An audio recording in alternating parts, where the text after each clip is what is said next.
Good morning. Today we will handle with aerobic respiration. So we all know the respiration is the process by breaking down a complex molecule into a simpler molecule or oxidizing it by releasing energy. So energy in the form of they are already stored in the form of ATP molecules. They will be broken down into ADP and energy. So this is the structure of ATP molecules. So in this ATP molecule, each phosphate bond, when it breaks, then it releases energy. So triphosphate will be broken down into diphosphate, and the breakdown of one phosphate group, energy will be released. So here there are some types of respiration in different organisms in this earth. Some are aerobic, anaerobic, obligate, facultative, microaerophile, and aerotolerant. So here we'll consider about aerobic and anaerobic respiration. So when we consider about anaerobic respiration, it occurs in the absence of oxygen. So in certain plants without mitochondria, does anaerobic respiration, and it occurs in the cytoplasm. It doesn't require oxygen. So in that reaction, what happens? The carbohydrates, it will be converted into the available form of glucose or sucrose, and that will be converted into pyruvic acid through glycolysis, and that pyruvic acid will be broken down into alcohol, carbon dioxide, and energy in the absence of oxygen, and that is called as anaerobic respiration. And in presence of oxygen, it will be converted into carbon dioxide, water, and energy. That we consider it as aerobic respiration. So in anaerobic respiration and aerobic respiration, the glycolysis pathway is same that happens in the cytoplasm. And this after the glycolysis, it will be forming pyruvic acid. Instead of this, pyruvic acid will be converted into alcohol in anaerobic respiration and carbon dioxide in aerobic respiration. So we'll see about aerobic respiration. In aerobic respiration, in presence of oxygen, the glucose molecule will be broken down in different stages. That is, first step, it is glycolysis, then it is oxidative decarboxylation of pyruvic acid, then Krebs cycle, and finally the electron transport system through which the complete energy is released. So glucose will be converted into pyruvic acid, and this process is called as glycolysis, and this pyruvic acid will be converted into acetyl-CoA, and in that is called as oxidative carboxylation of pyruvic acid, that is release of carbon dioxide, so carboxylation of pyruvic acid, and this acetyl-CoA enters into the Krebs cycle, and here the breakdown of the glucose molecule or acetyl-CoA will be happening. That pyruvic acid or acetyl-CoA will be happening, and that is called as Krebs cycle. And after this Krebs cycle, the energy that will be released in the form of ATP, NADH2, NADP, FADH2, etc., it will be completely releasing the energy through electron transport system. So that is finally the ETS. So we'll see in detail. In glycolysis, it simply means sugar dissolution, glycolysis. So it was first studied by German scientists Emden, Meyerhoff, and Parnas. These three scientists studied this, and hence it is also called as EMP pathway, the first alphabets of their names. So EMP pathway. Glycolysis is also known as EMP pathway. This take place in the cytoplasm. It does not require any oxygen. So hence the aerobic and anaerobic respiration both consist of this glycolysis step. So this consists of four stages. Synthesis of fructose 1,6 diphosphate from glucose, then the cleavage of this fructose 1,6 diphosphate, oxidation of 3-PGA, then and find formulation for oxidation and formation of 3-phosphoglyceraldehyde to form 3-PGA, and finally the synthesis of pyruvic acid. So the end product of glycolysis is pyruvic acid. So each step is compiled in this image. So we'll see the first part. This is the glycolysis, and first part consists of glucose to fructose 1,6 phosphate. So in this stage, glucose, it will be by utilizing the energy of ATP, it will be converted into ADP, and by utilizing the energy and the enzyme phosphohexokinase, it is converted into glucose 6 phosphate. glucose 6-phosphate is converted into fructose 6-phosphate by changing its rotation through phosphohexoisomerase enzyme. Then fructose 6-phosphate is converted into fructose 1,6-phosphate by utilizing one ATP molecule in the presence of the enzyme phosphohexokinase. So two ATP molecules are utilized to convert glucose into fructose 1,6-phosphate. This is the first stage, and in second stage fructose 1,6 diphosphate is converted into 3-phosphoglyceraldehyde. In this step, aldolase enzyme is utilized, and this 3-phosphoglyceraldehyde is an interconvertible compound that will be converted into dihydroxyacetone phosphate, that is DHAP, or this two are interconvertible. This is a 3-carbon compound. So 6-carbon glucose is converted into fructose 1,6 diphosphate, that is also a 6-carbon compound. This 6-carbon compound is broken down into 3-carbon compounds, two 3-carbon compounds, that is 3-phosphoglyceraldehyde or DHAP. These two are interconvertible by isomerase enzyme, phosphotrio-isomerase enzyme. So this is the second step, and the third step, this phosphoglyceraldehyde will be converted into 3-phosphoglyceric acid, that is 3-PGA. That happens through series of steps where initially it is converted into 1,3 diphosphoglyceraldehyde by using H3PO4, and then it will be converted into 1,3 dihydroxy 1,3 diphosphoglyceric acid by utilizing by converting NAD to NADH2. Two molecules of NAD will be converted into NADH2 in the presence of diphosphoglyceraldehyde dehydrogenase. So this 1,3 diphosphoglyceric acid will be converted into 3-phosphoglyceric acid by utilizing by converting two molecules of ADP to ATP. So energy is that 3-phosphate, 1,3 phosphate, the first position phosphate group will be broken down, and that energy will be utilized to produce two ATP molecules. So that results in the formation of 3-phosphoglyceric acid, that is 3-PGA. That is the third step. And in fourth step, 3-phosphoglyceric acid will be converted into pyruvic acid through series steps, where initially it is converted into 2-phosphoglyceric acid, that is the third position will be converted into to be moved to the second position, and then it will be releasing one water molecules using enolase enzyme, and in presence of magnesium 2+ ions, that will be converted into 2-phosphoenopyruvate. So this, it is an unstable compound, and it will be converted into 2-pyruvic acid molecule, that too in the presence by releasing one phosphate group, and that phosphate group energy will be utilized to produce two ATP molecules. So one glucose molecule will be broken down into two 3-carbon compound, and one of the 3-carbon compound will be producing one pyruvic acid.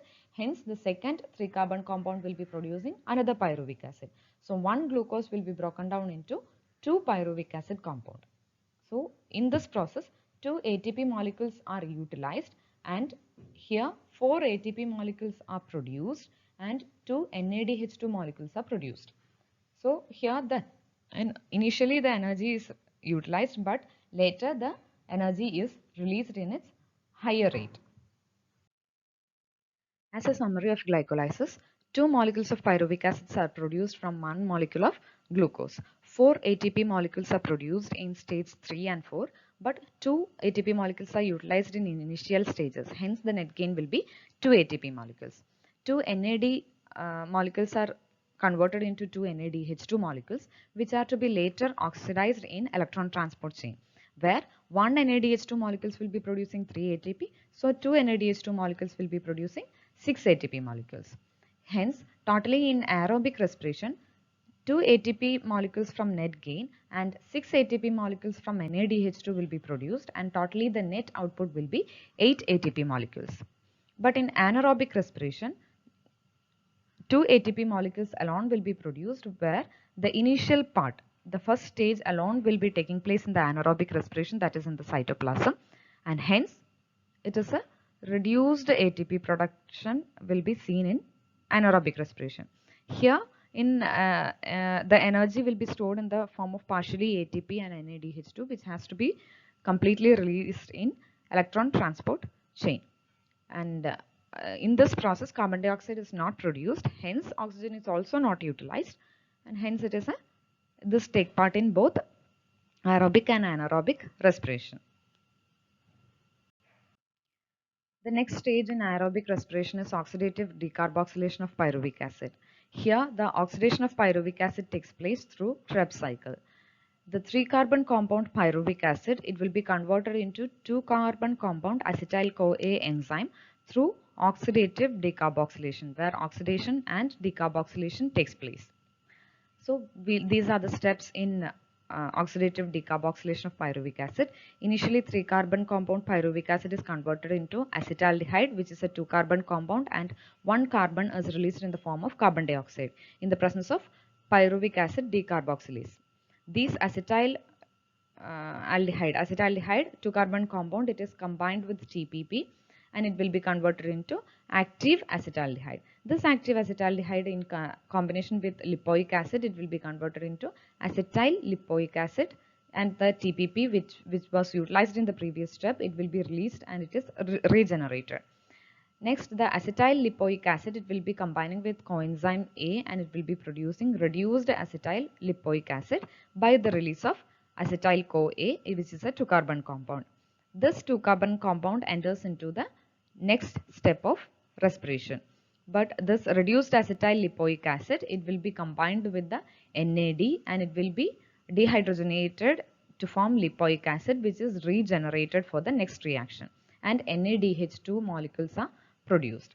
This is the overall reaction where NADH2 molecules plus half molecule of oxygen plus 3 ADP molecules will be converted into NAD plus water plus 3 ATP molecules. These are the output reactions of oxidative decarboxylation of pyruvic acid. Here oxidation takes place, also decarboxylation also takes place. So oxidation takes place where it is reduced into acetyl-CoA, and carboxylation takes place by the release of carbon dioxide. So this as a 2-carbon compound acetyl-CoA, which is released from 1 pyruvic acid compound, will enter into next cycle or next step in respiration. Similarly, since from glucose 2 molecules of pyruvic acids are produced, here 2 molecules of acetyl-CoA will be produced and that enters into next step in respiration. Next comes the Krebs cycle, where the acetyl-CoA is utilized in a cyclic manner to the release of ATP molecules. So in Krebs cycle, it was discovered by English biochemist Sir H.A. Krebs in 1937 in nematodes, and he got Nobel Prize for that. This takes place in mitochondria, where the pyruvic acid, fatty acids, fats, amino acids, etc. are oxidized into carbon dioxide and water with release of energy. So these are the prominent steps in Krebs cycle. Like acetyl 2A, which is acetyl-CoA, which is a 2-carbon compound. It combines with oxaloacetic acid, which is a 4-carbon compound. In presence of water, it will be converted into a 6-carbon compound, that is citric acid, and the CoA enzyme will be released. This citric acid in the presence of aconitase enzyme, it will be converted into cis-aconitic acid along with release of water, that is the dehydration step. This cis-aconitic acid in combination with water, that is aconitase enzyme, it will be forming isocitric acid. Isocitric acid by utilizing the NADP, it will be converted into NADPH2 and oxalosuccinic acid, and this process is oxidation. Oxalosuccinic acid, again it will be converted into alpha ketoglutarate acid by the release of carbon dioxide, that is carboxylation. And this alpha ketoglutarate acid, it will be combining with CoA enzyme and will be forming succinyl-CoA by converting one NAD molecule into NADH2 molecule, and again it will be releasing one carbon dioxide. So in this process, the oxidation also takes place and carboxylation also takes place. Then the next step, succinyl-CoA, it will be converted into succinic acid in presence of water and succinic thiokinase enzyme, and CoA enzyme will be regenerated, and this process is hydrolysis.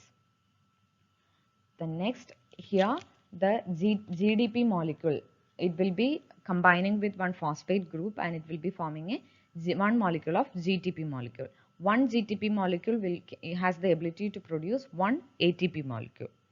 Then thus produced succinic acid, it will be converted into fumaric acid in presence of succinic dehydrogenase through the process of oxidation, and FAD will be converted into FADH2.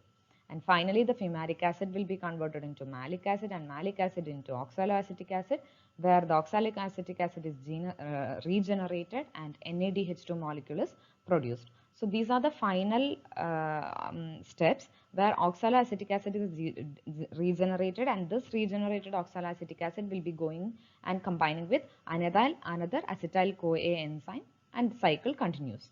So these are the major steps. Here dehydration, oxidation, decarboxylation, oxidative decarboxylation, hydrolysis, most of the steps takes place in Krebs cycle, and release of ATP molecules will be happening.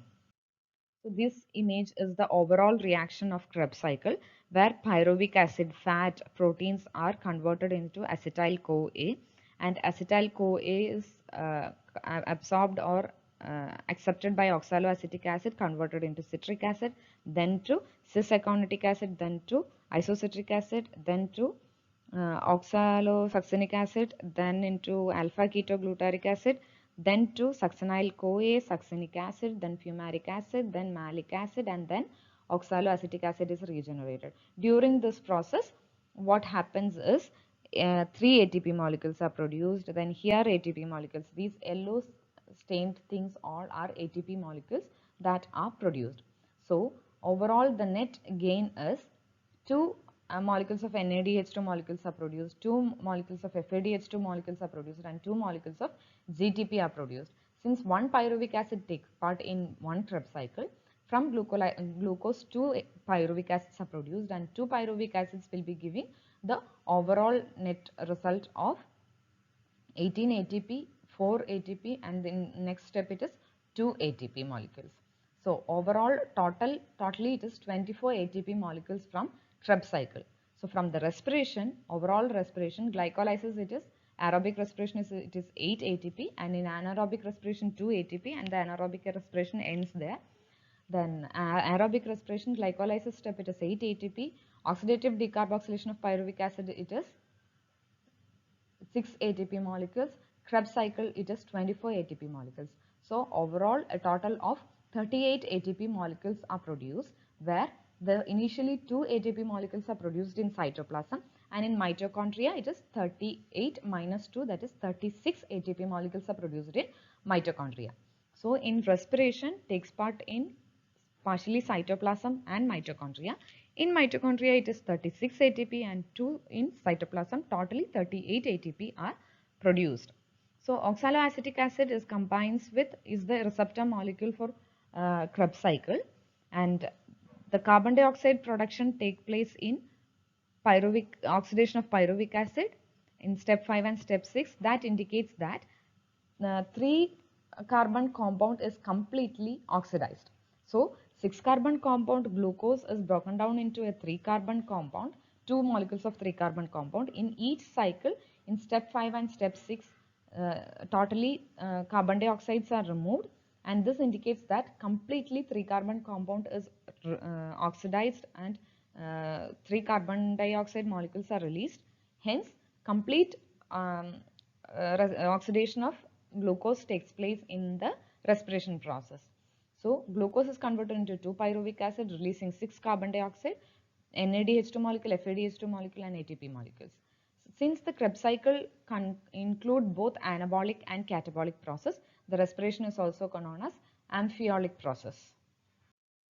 Finally comes the electron transport system, or terminal oxidation of reduced coenzyme. In this process, all the ATP molecules, NADP, NADH2 molecules, FADH2 molecules, etc., which were produced during the different steps of respiration will be completely oxidized to form energy, release energy. So this happens through a series of complexes. The definition for electron transport system, or ETS, is electron transport chain is a series of 4 protein complexes that couple redox reaction, creating an electrochemical gradient that leads to the creation of ATP. in the complete system named oxidative phosphorylation. So this is a definition for that. Here, what happens is during an intermediate stages in glycolysis, oxidative decarboxylation of pyruvic acid, Krebs cycle, etc., the a pair of hydrogen atoms will be dissociated into two protons. That is, hydrogen molecule will be broken down into protons and electrons, and this electron runs through the four complexes which is present in electron transport chain, and these hydrogen and electron take part in the conversion or release of energy from FADH2, NADH2, etc. So the complexes include various electron carriers like NAD, FAD, ubiquinone, cytochrome B, cytochrome C, cytochrome A, A2, A3, etc. So the complexes mainly they are complex 1 named as complex 1, complex 2, complex 3 and complex 4. So this is a pictorial representation of the complex and its energy flow. So substrate which will be considering it as hydrogen, that will be broken down into protons and electrons. That electron will be moving through first complex, second complex, third complex and fourth complex. And after this fourth complex completely, the energy will be released in the form of ATP molecules. So initially in first complex, it consists of the basic theory is that each electron, when it moves from one complex to the next complex, it will be producing one ATP molecules. One ADP will be combined with ATP utilizing the energy released from NADH2, FADH2, etc. and it will be producing ATP molecules. Similarly, from second complex to third complex, one ATP molecule is produced. From third to fourth, another ATP molecule is produced. So initially the first complex consists of NAD, which is NADH2, which is converted into NAD. Second complex consists of FAD into FADH2 to FAD, and the third complex, it is the enzymes like carriers like cytochrome B, cytochrome C, cytochrome A, etc. So initially NADH2 molecules, it has the ability to transfer from complex 1 to complex 2, complex 2 to complex 3, complex 3 to complex 4. So each complex, when it moves, it produces ATP molecules. Hence, NADH2 molecules will be producing 3 ATP molecules. But in case of FADH2 molecule, it is present in the second complex. So from second to third, it will be producing one complex, and third to fourth, it will be producing another complex. So FADH2 molecules will be producing only 2 ATP molecules. Similarly, GTP molecules, it is present over in the third complex, and it will be producing only one ATP molecule when it moves from third to fourth complex. That is the basic principle.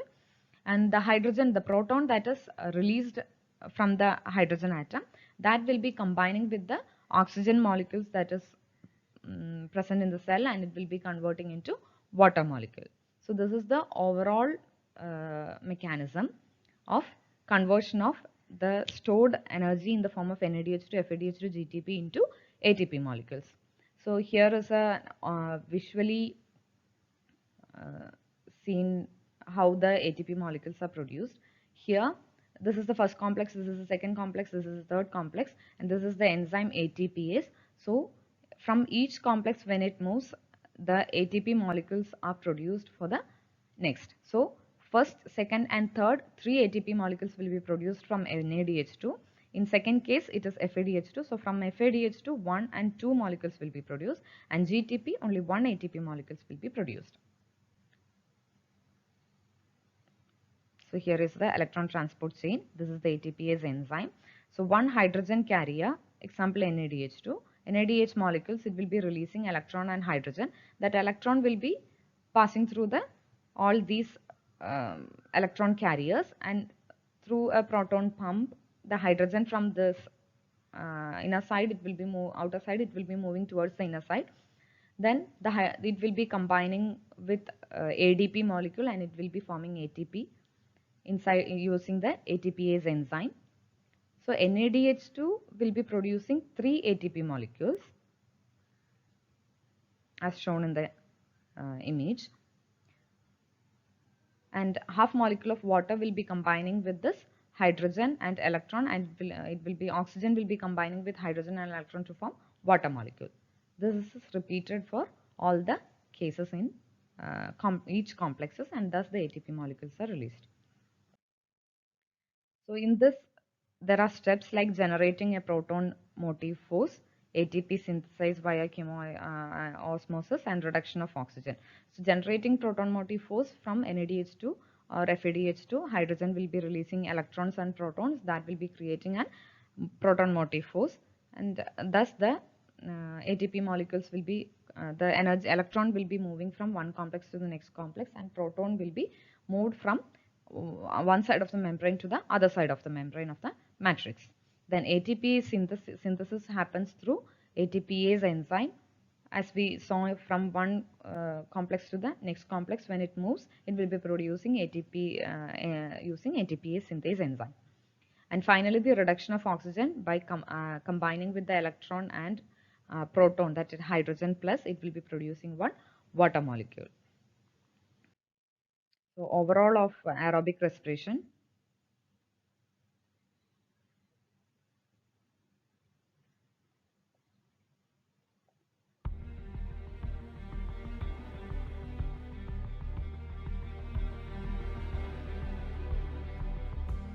all the four stages. Initially, glycolysis, glucose will be converted into, by utilizing 2 ATP, it will be converted into 2 molecules of pyruvic acid or pyruvate. So there 2 molecules of ATP will be released. So the net gain will be 2 ATP molecules.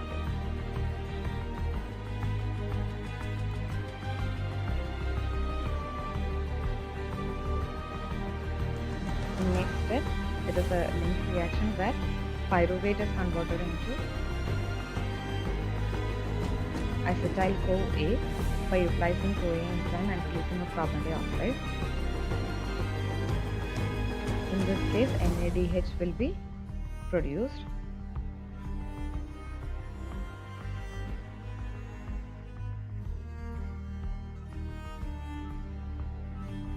One pyruvate will be converting into one acetyl-CoA, so 2 pyruvate, 2 NADH2 molecules will be produced.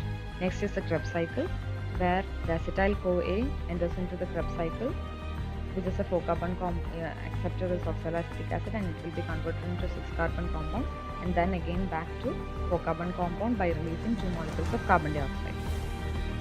So during this process, 3 NADH2 molecules, 1 FADH2 molecule and 1 ATP molecule are produced.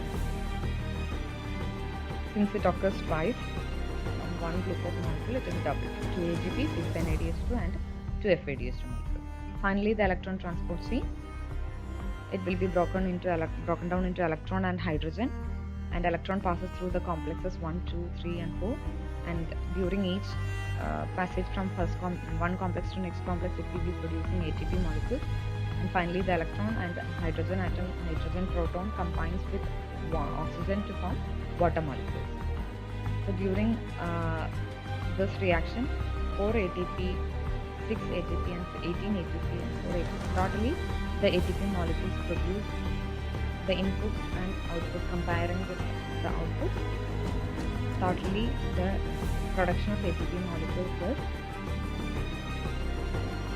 36 ATP molecules.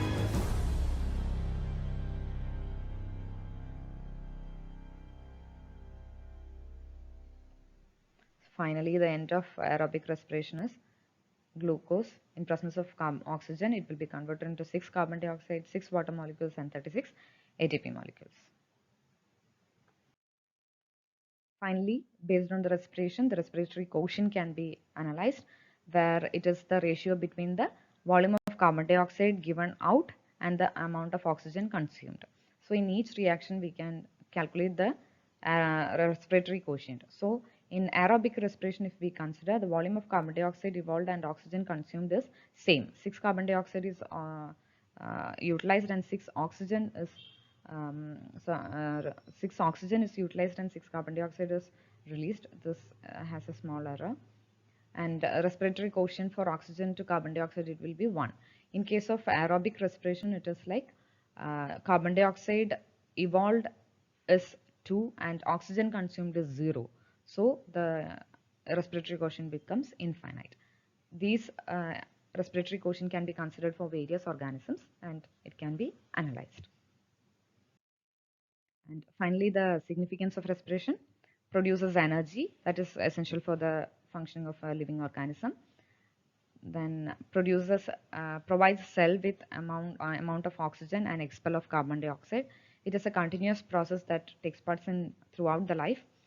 Carbon dioxide rich atmosphere is essential for photosynthesis, hence that is available in plants through respiration. Some energy is released in the form of heat, which is really significant. The heat is required for a living organism like humans or plants, etc., for their enzymatic reactions to carry out. The released energy, the release of energy for the production of macromolecules such as carbohydrate, lipids, proteins, fats, etc., are utilized from the result of respiration. And finally, the factors affecting respiration, they are like internal factors and external factors are there. Internal factors like protoplasm and food materials. Protoplasm is indirectly proportional to the volume of protoplasm, where the higher the meristematic cell than the matured cell. Then food materials like enzymes, quantity of water, etc. in the protoplasm jointly affects the respiration. External factors like temperature, oxygen, light, carbon dioxide, water, and effects of chemicals are seen as factors of external factors for altering the respiration. Optimum temperature for respiration is 35 to 45 degree, and maximum temperature can be seen.